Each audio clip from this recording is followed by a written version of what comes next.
to give a few introductory words about ThierryCollet, who has a long experience in the IT sector. He has worked with various prestigious IT companies. For instance, he worked at Oracle for 19 years. He was the head of the marketing supports based in California. Then he was responsible for the Western Europe and Middle East business operations at Oracle. In 2007, ThierryCollet joined Dassault Systems as Vice President for Global Marketing. And 4 years later, he became Vice President for Global Academia and Education. And in this position, he is now in charge to define, provide, market, and implement end-to-end and lifelong learning solutions based on the whole range of products made available by his company. So we look forward to your talk, which is focusing on how the industry of the future forces a shift towards lifelong learning, and learning has also to do with university. We also have students every day, so I'm really looking forward to learning new strategies for the future. Thank you very much. So I would like to thank Dr. Trapp for his presentation because you paved the ground for mine, okay? You insisted on the fact that in a factory you have to deal with lots of data and more data, and with connectivity and with access to the internet world. So my presentation is precisely about that, and how does the STEM copes with this on an everyday basis, and how we believe this should be taken quickly to the world of academia in reshaping the approach of the pedagogy to take into consideration the massive transformation induced by Industry 4.0, which, as French people, we call industry of the future. At the end, this is very much the same.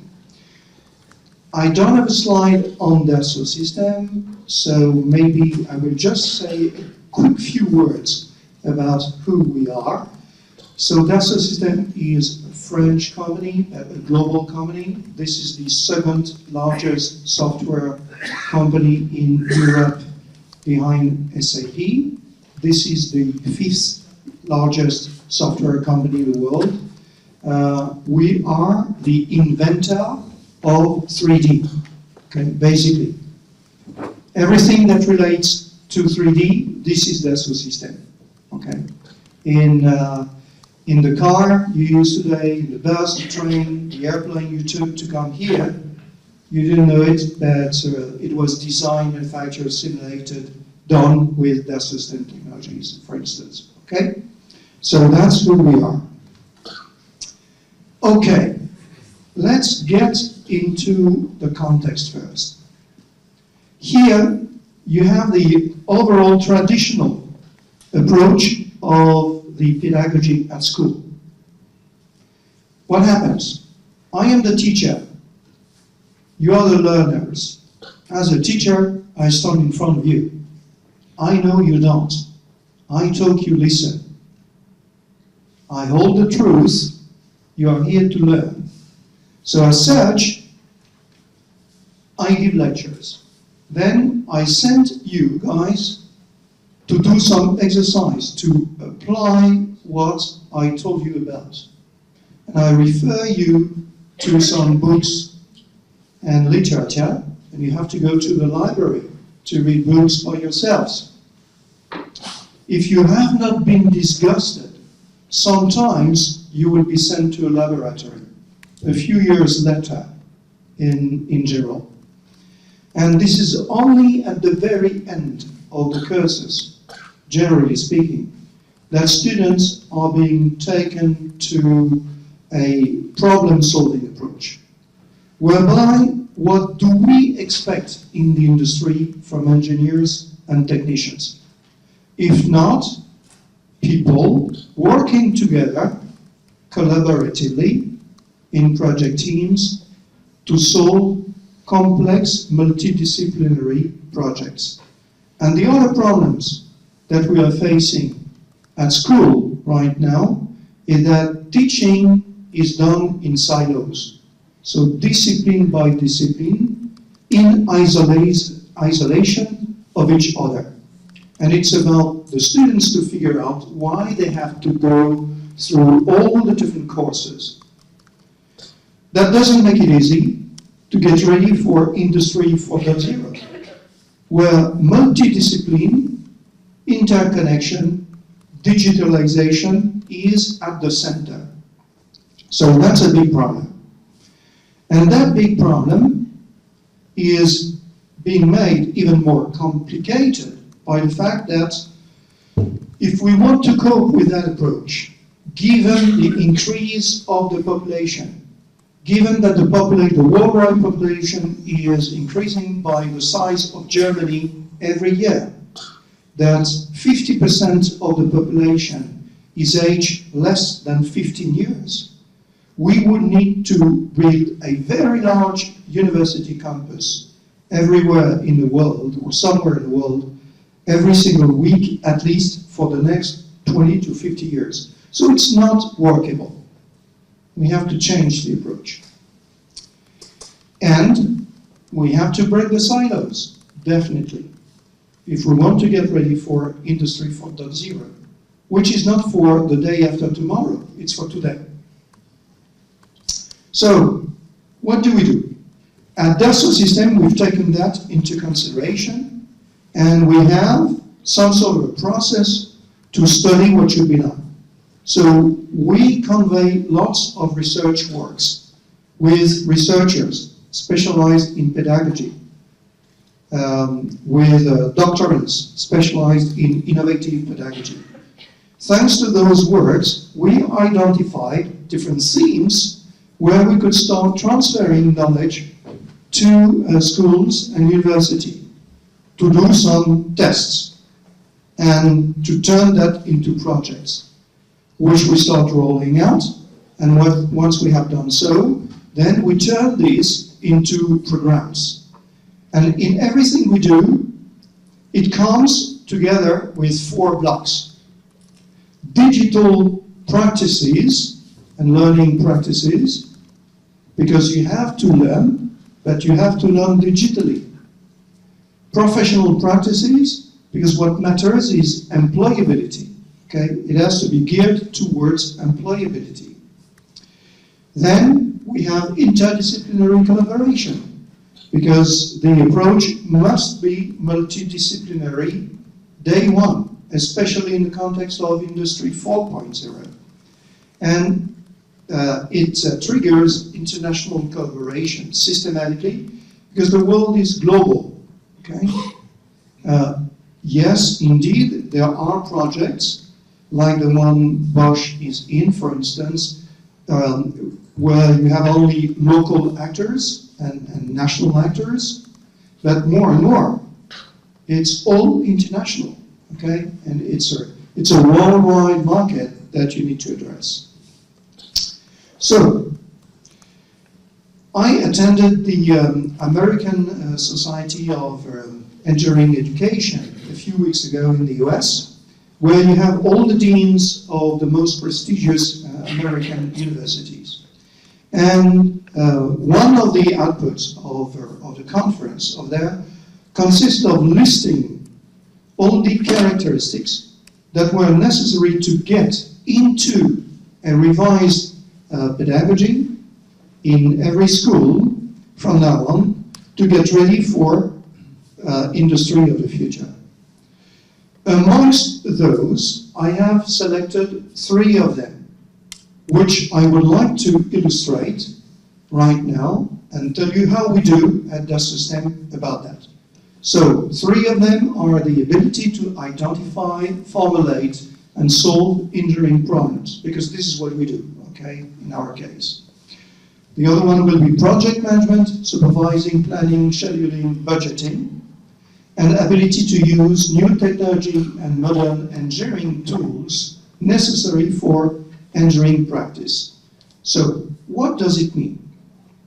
Well, first, it means that Industry 4.0 or of the future, call it the way you like, has not started yesterday. It is something that has started for more than 10 years, okay? There was a first project, Innovation 2025 in Japan. This is where it started, actually. And today there are lots of projects flourishing everywhere in the world. And what this is telling is the following. I use a quote of two professors at MIT, okay? And they say there's never been a worse time to be a worker with only ordinary skills and abilities to offer, because computers, robots, and other digital technologies are acquiring these skills and abilities at an extraordinary rate. In other words, it tells that if we keep teaching the students we have in the past, we'll be out of business. Because this is disconnected from what the industry is looking for and will be looking for. More and more of what we have taught in the past will be done and processed by robots, machines, computers. And new skills and new abilities are expected from the students, not tomorrow, now. Why now? Because on top of that, up to 50% of the engineering and technician population will get retired in the next 5 to 10 years. If you take Germany, next 5 years.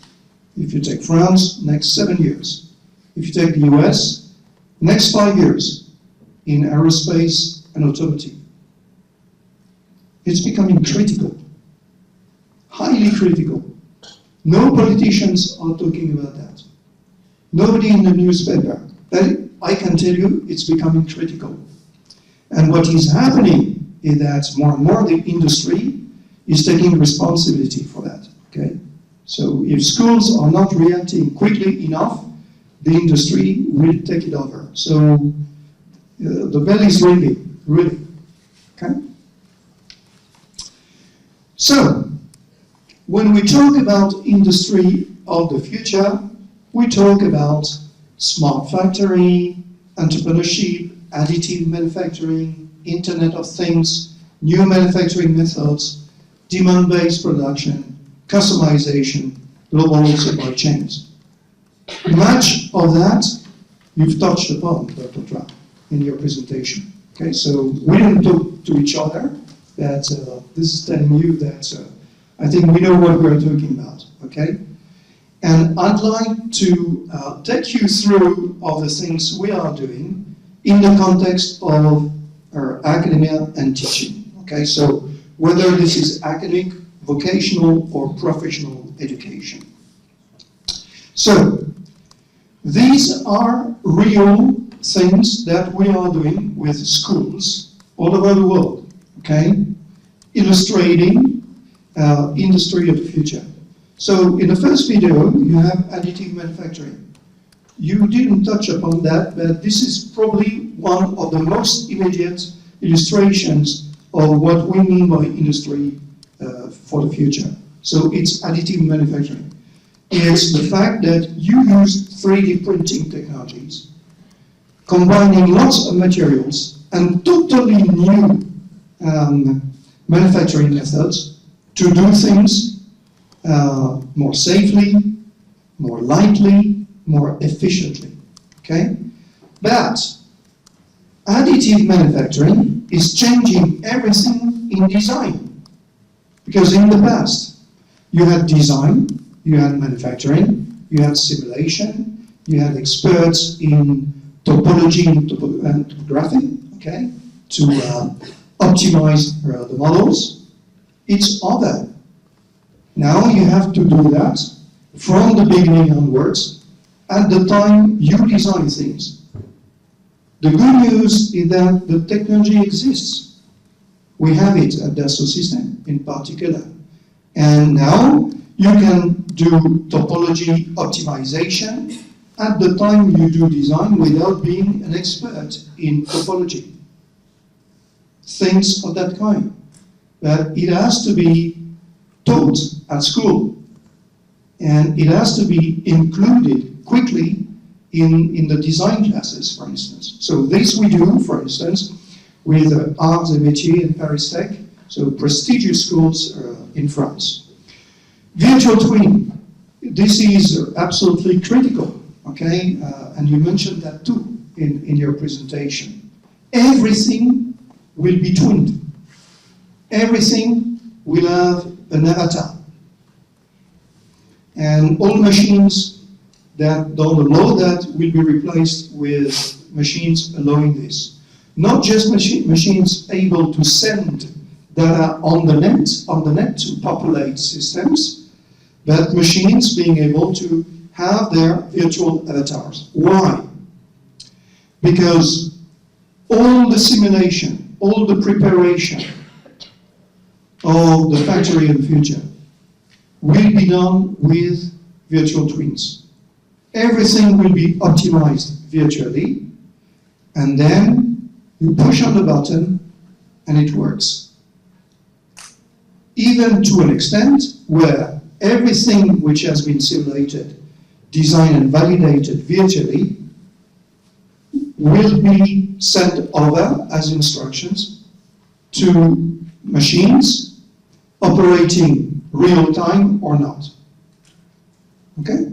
That's industry of the future. This we do today.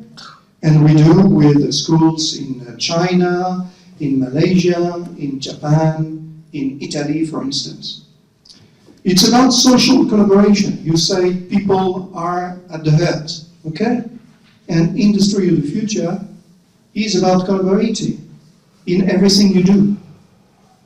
You no longer have people isolated in different silos and branches. They have to work together systematically. So we have to prepare students being able to work together too, and not just being experts in certain disciplines.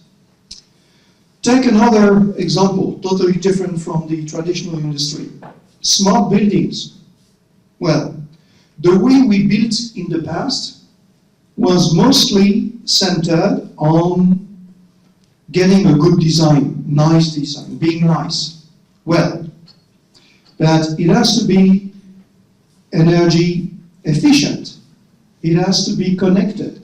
It has to embark more and more of system engineering, like in the industry. So, moving to smart building, which are complex systems with system engineering, Internet of Things, and others, is becoming of paramount importance. So it leads to totally rethink the approach of construction teaching at school. So this we do with CESI in France, for instance. Getting factories at school to learn, so what we call learning factory. Well, this we do today in Germany with the Hochschule Reutlingen.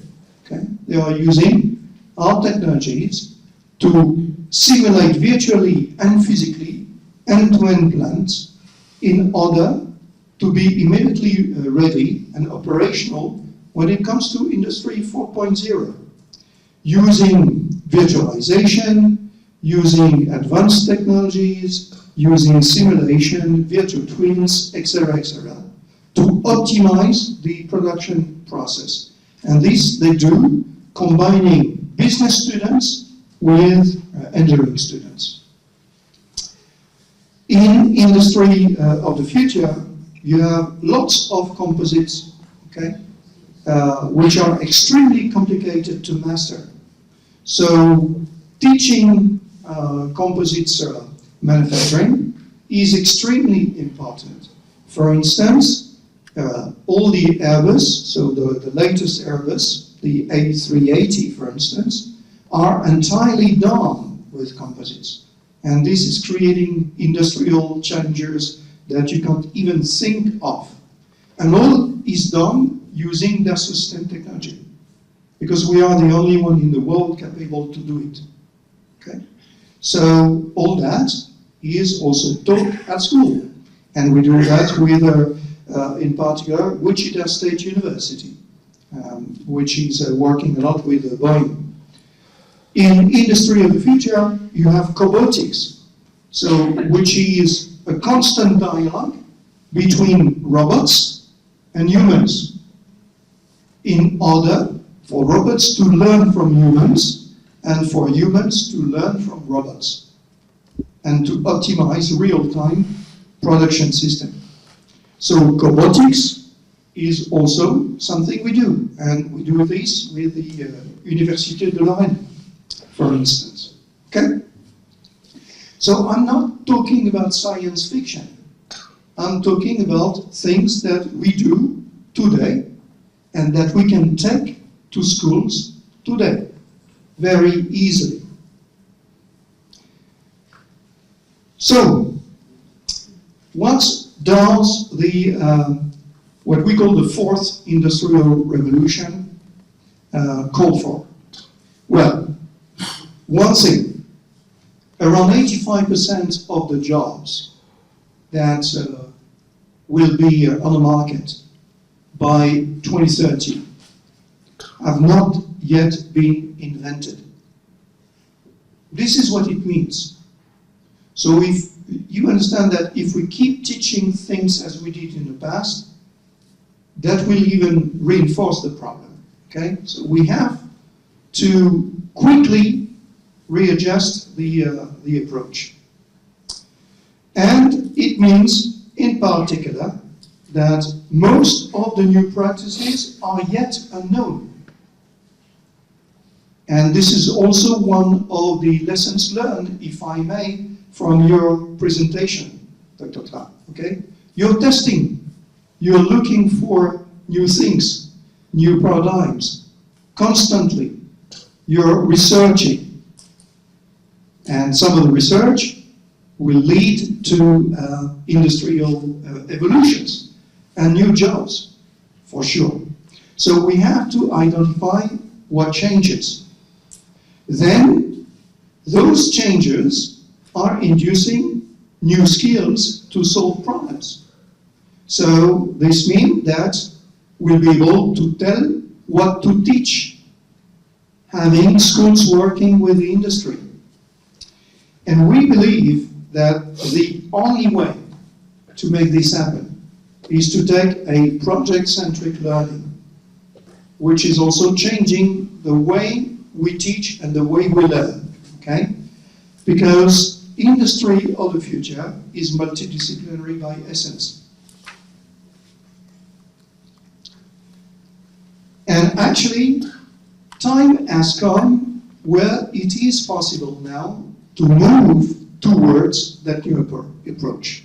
So, until now, in most of the schools, the approach has consisted of placing courses at the center and eventually, at the end, to get students into projects. Okay? That's the approach everywhere in the world, in most schools. So, courses push projects as capstone project. That's the traditional approach. What we are saying is that we believe this is the end of it, okay? And we adhere to CDIO and PBL approach, and we are members and founders of that too, whereby we pretend that projects must become the core of the educational approach, And courses are just there to accompany the realization and advancement of the projects. Bear with me, we're not saying that courses are disappearing, that courses are staying to coach students in advancing and completing their projects, okay? With that, you then become to work on soft skills and on a multidisciplinary approach from day one. You are able to start with what we call ideation, which is extremely important in the industry. I have an idea. How do I make it real? Okay. You need to get people exposed to finishing things, okay, and in making. It's industry realistic because it has to be done as much as possible with the industry. And it's social because it consists of having people working together from day one, exposing them to get prepared for what is expected by the employers at the end. Okay? And you say that, doctor, too, you insisted on the fact that people have to talk to each other, okay, to exchange. That's what we do in a business. Talking, liaising every day. So social skills are absolutely crucial too. And again, this is not science fiction. This is reality. If you take the USA, okay, USA 2016 made it mandatory to take a PBL approach, so project-based learning. In France, since last year, if you want to keep the official and state recognition for being an engineering school, you now have to teach using the PBL approach. And you have 1 to 3 years to make this happen, depending on what you teach and what kind of school you are. In India, this is also being forced by the IMF and the World Bank funding by the name of Take It 3, whereby funds are being granted if and only if schools are moving towards the PBL approach. And I could add other examples. So this is becoming the norm, okay? And this will accelerate. So, one step further, what does it mean at school? Well, in the industry, if I try to make it as simple as possible, and I'm over-characterizing here, but basically, the creation process is about inspiration, so I get inspired by something I saw. This leads to innovation, and eventually to creation. At school, well, that's the same, except that we believe it should be completed by learning, because you know, when you get at school, you know nothing about nothing, so you have to learn, and at the end, you have to be evaluated as a student. So this we call IESM, which is the methodology which we have invented and put into the technology that we take to schools. Okay? It comes together. This is made possible thanks to our solution, which is called the 3D Experience Platform. It's a platform, which means that this is the only solution in the world. There is nothing else like that, in which you can do all aspects of the industry like you want. You have the design, you have the simulation, you have the robotics, you have the IoT, you have the system engineering, you have the manufacturing, you have the earth modeling. You can approach any discipline, whether it is engineering, biology, medicine, whatsoever, etc., etc. And you can use it the way you want. So it's multidisciplinary, it's cloud-based, it's social, it's solution modeling and making. And this is the reference in the industry too. We just signed, for instance, the largest contract ever of our history with Boeing. You've probably heard of that. $1.5 billion. Whereby Boeing will move everything, all their business onto our technology in the next 10 years and probably for the next 30 years, okay, and all the supply chain. So this is the illustration of that. So what is IESM? IESM is a framework that allows you to take a project-centric learning approach. So it starts with inspiration. Inspiration, it's about finding ideas. So we use all the classical web mechanisms to identify flows of information, feeds, etc., etc. Okay? I will not make you a presentation in detail, but I just want to touch on the major principles.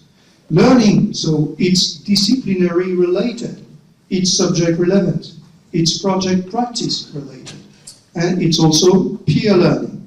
I will get back to that. Innovation, well, we have to make ideas converge. We use wikis, persistent brainstorming. So we are taking the best of the web world, make it inherent into a social, collaborative, industrial platform. Mixing the world, the sophisticated world of the industry with the sophisticated world of Web 4.0. Okay? Creation, it's multidisciplinary authority. It's about project management too. And evaluation, well, it's interaction monitoring, because we believe that evaluation is not just at the end, it's an ongoing process. It's about attributability, instructor or peer-led management. And the beauty of the methodology is that you can get into it the way you want. You don't need to take it sequentially. Okay? Depending on your project, depending on where you are, and how you want to approach things, you can decide what to do and how to do it. So, two illustrations of what it means for real. On the left side, you have 3 projects which we have done mainly with University of Lorraine in France and La Salle Beauvais in France too. But those projects consisted of having a university leading a project with 12 or 15 other schools in the world to do things which were illustrating how the industry was evolving in the industry 4.0. Okay? So we started with a global factory between 2012 and 2014. Then we moved to the farm of the future, so what we call the smart farming. And now the new project is Factory Futures, which consists of finding, identifying all the things which are changing with the industry of the future. And the principle is always the same. We have teams of students where students all come from different schools. You don't have 2 students of the same school in one team. The teams are being coached by one teacher from one of the participant universities. And the courses are being used to teach things in the context of the project, to get this immediately applied. Each team is responsible for a sub-part of the overall project. Like in the industry, like with the global supply chain. All that has to be done digitally, numerically, using the 3D experience. Okay? Once this is done, things are being designed, manufactured for real, shipped to a central place, and they have to fit and get adjusted immediately, like in the real world. This is what we mean by teaching using the IESM methodology. We did so too with our Erasmus project at a different level, so with teenagers by the age of 14 to 16. 3 schools, one in Germany, one in Italy, and one in France. And they came together in Paris, actually, for 3 days. They were given tutorials done by the teachers, access to the 3D experience, materials, and they had to complete a project in 3 days, knowing a bit of English and nothing about the 3D experience. And they all did it to the end, okay? And one of the lessons learned, which is interesting, is the following. They all completed the project, but they all did it differently, getting to a different result. Whereby at school, what do we teach? We teach that, generally speaking, to a given exercise, there is only one good answer. In the industry, in the real world, to a given challenge, there are as many answers as participants, as teams. Then the market is selecting the best one, okay? Or the technology. We also believe that to apprehend the vast transformations induced by the industry of the future, we have to allow teachers to play a role which is different from what has been the case traditionally. So this we call the peer learning experience. And the peer learning experience is, to my knowledge, the only such experience now in the world.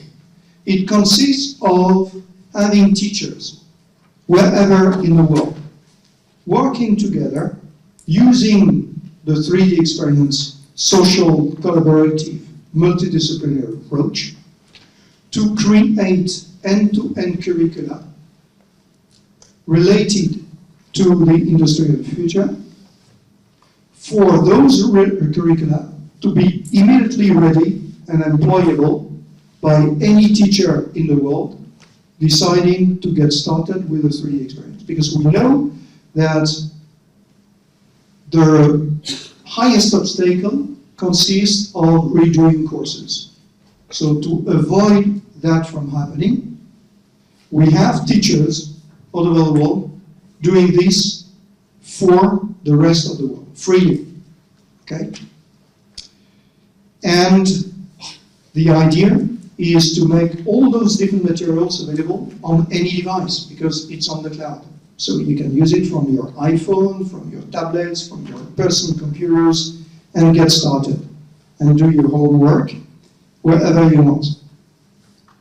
So this is being done on lots of different curricula by lots of different schools in the world.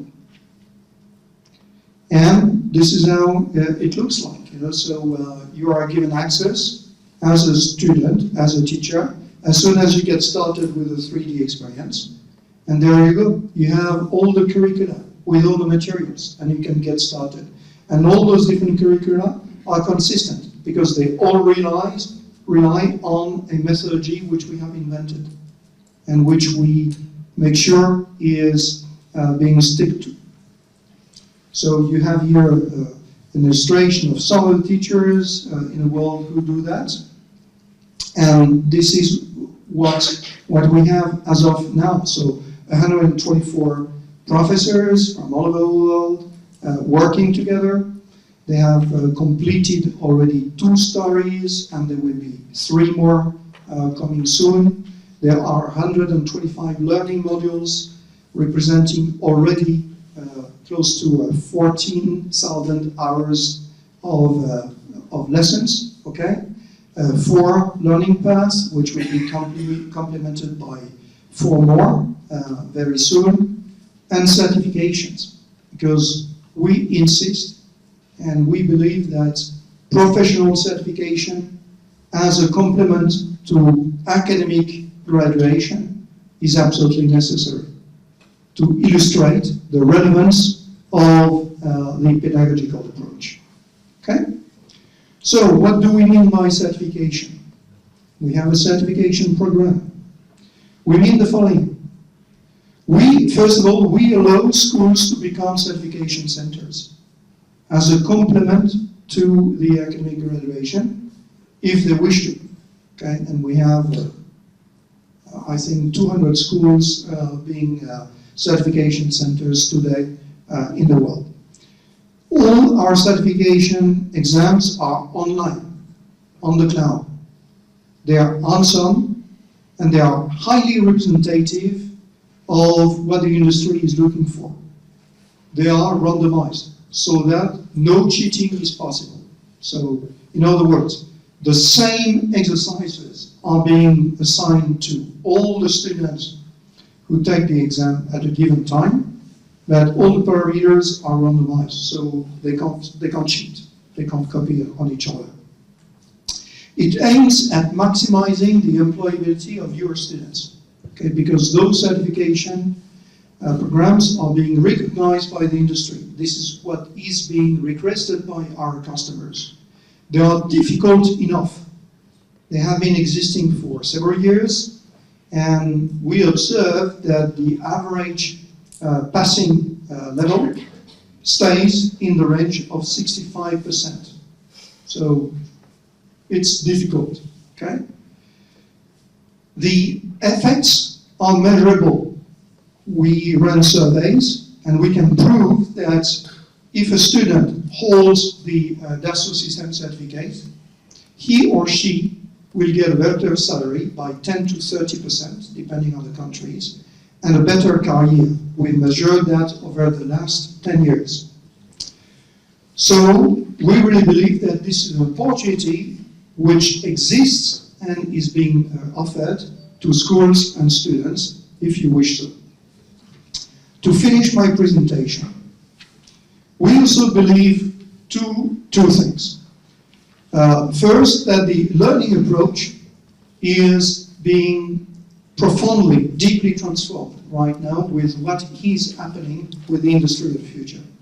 In the past, you had factories, industry, focusing on hard skills, legacy practices, and business processes, whereby schools were mostly focusing on soft skills, concepts, and teaching in science. Okay?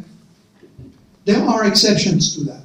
Okay? I'm not saying this is true everywhere.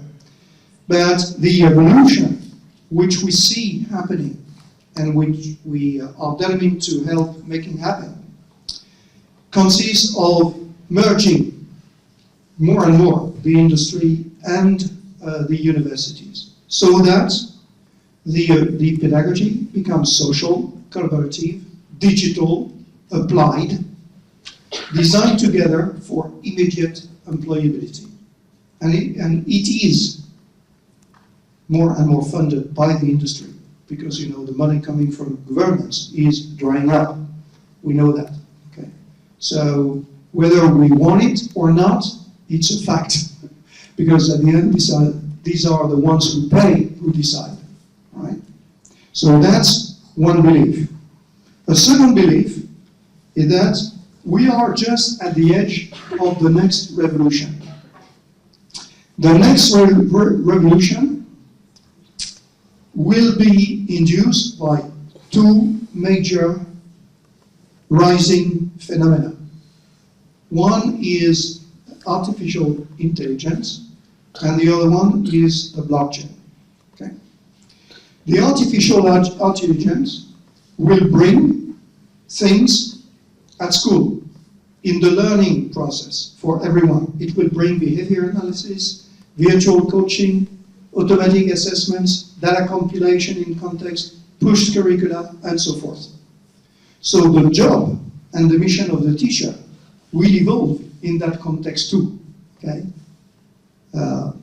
And the blockchain is bringing immediate and automatic relationship, easy contractualization, value creation and propagation, and knowledge enrichment. there are already different trials that consist of merging the two to invent new pedagogical approaches. And if you put that in relation with the fact that there has been a recent iteration by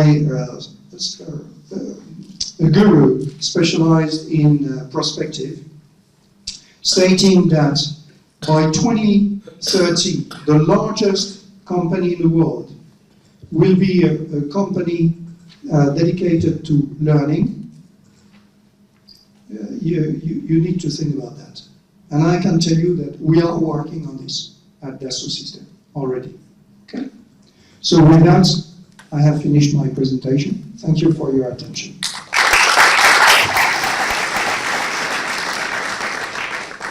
Thank you very much for a very interesting presentation. I must confess that at our university we offer courses that push projects in the end, especially on bachelor level. At master level, I think we are taking the very first steps into your philosophy. We've started a project and then the students have to acquire the skills in order to be able to solve the problems that are being placed within in the context of the project. But we still have many things to learn. So, are there any questions?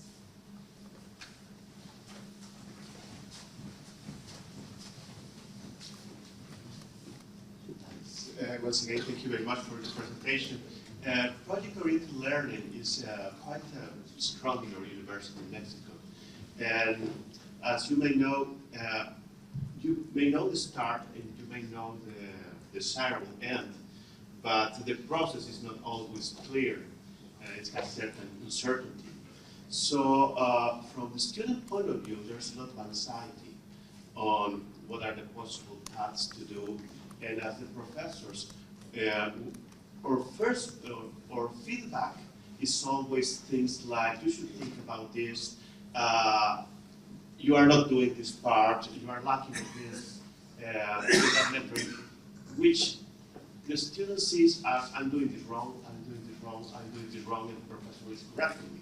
And just at the very end, the student gets positive feedback with the results. So there's a lot of negative energy from the student point of view, and the professor has to handle that. I'm sure that you have seen that. Are there any advices that you could give us as professors that we could use in order to motivate or to keep the energy a little higher from the student point of view? Thank you. It's a very good point, actually. Yeah, if I had one advice or recommendation, it would be the following. Let's not forget how we learn as human beings. We learn by making mistakes. That's how we learn.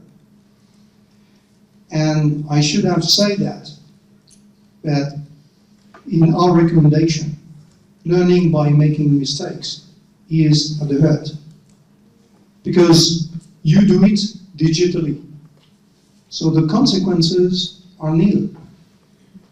You are not breaking anything. You may break down the digital system, which can be repaired very easily.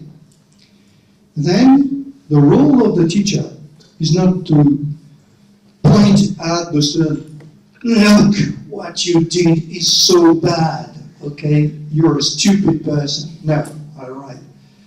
And I'm sure that you don't do that anyway. That's the role of the teacher is to say, okay, what did you want? Okay, let's understand together.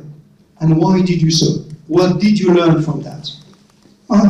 How does it relate to what I taught you? Or how does it relate to the lesson that we had that other day, and so forth? So that's the recommendation which I would formulate. And you said you're from Mexico. So we work already a lot with various Mexican schools using that approach. We do so at Tijuana, at Puebla, at Monterrey, for instance. So if you're interested, you could get connected with your peers there.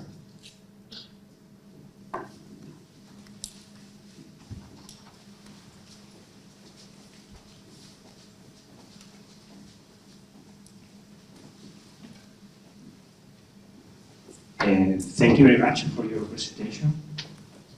I agree with you, putting people in the center of the industry. And I want to ask you about the certification program. What is the feeling you come back from students, from the university, and from the industry? The success of this certification program.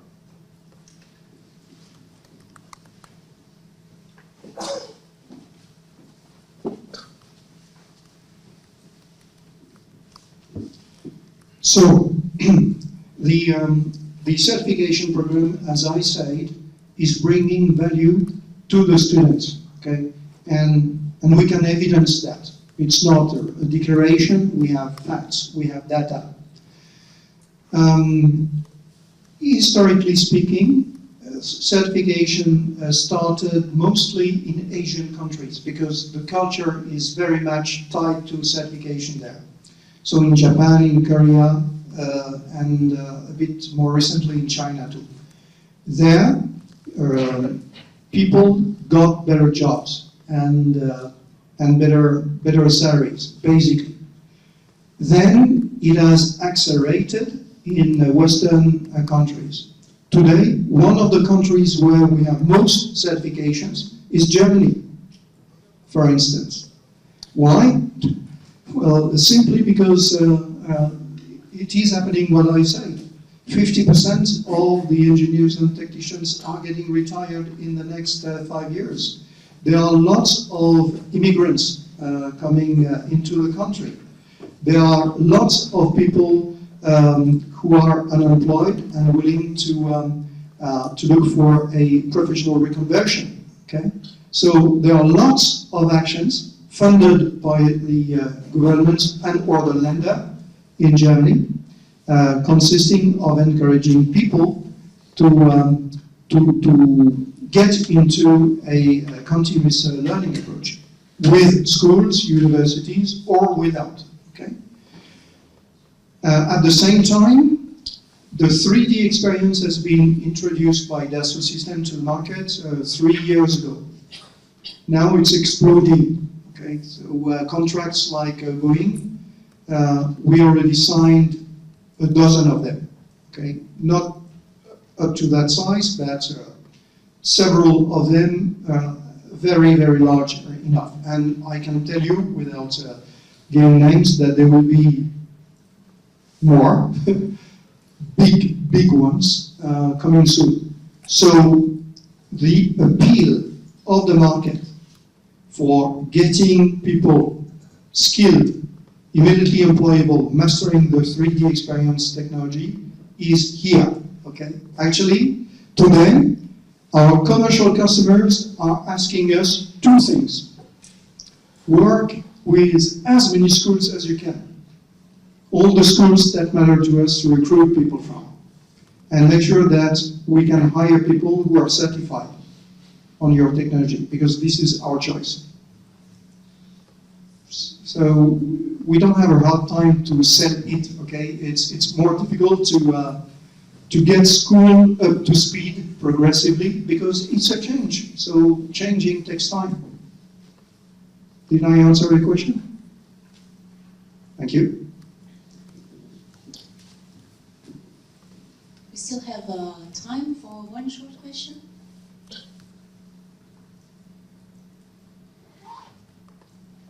It seems there are no more questions, and thank you very much again.